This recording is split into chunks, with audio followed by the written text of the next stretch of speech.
Praise the lord. అందరికీ good morning అండి. ఈరోజు దేవుని పరిశుద్ధ వాక్యము కీర్తనల గ్రంథము 118వ అధ్యాయం 27 నుండి 29 వచనాలు. యెహోవాయే దేవుడు, ఆయన మనకు వెలుగును అనుగ్రహించి ఉన్నాడు. ఉత్సవ బలి పశువును త్రాళ్లతో బలిపీఠపు కొమ్ములకు కట్టుడి.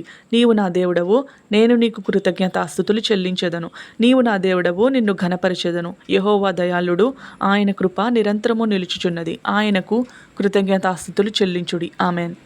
ఇక్కడ తండ్రి అయిన దేవుడు తన కుమారుడైన యేసుక్రీస్తుని మనందరి పాపముల నిమిత్తము బలి పశువుగా ఈ లోకానికి వెలుతురునివ్వడానికి, మనకి వెలుగునివ్వడానికి ఈ లోకానికి పంపించారు. లైఫ్లోకి వెలుతురు రావాలంటే మనలో ఉన్న చీకటి అంటే రకరకాల పాపాలు, దురాశలు ఇవన్నీ ఉంటాయి కదా, వాటన్నిటినీ దేవుడికి అప్పచెప్పాలి, ఒప్పుకొని విడిచిపెట్టాలి. ఇప్పుడు మన జీవితంలో ఉన్న ప్రతి పాపం నుండి, అది శారీరకంగా అయినా కానీ, ఆత్మీయంగా అయినా కానీ, లోకరీతిగా అయినా కానీ, ప్రతి దాని నుండి విడుదల పొంది ఆయనకు కృతజ్ఞతాస్తుతులు చెల్లించే వాళ్ళంగా, థ్యాంక్స్ గివింగ్ ఇచ్చే వాళ్ళంగా ఉంటాం.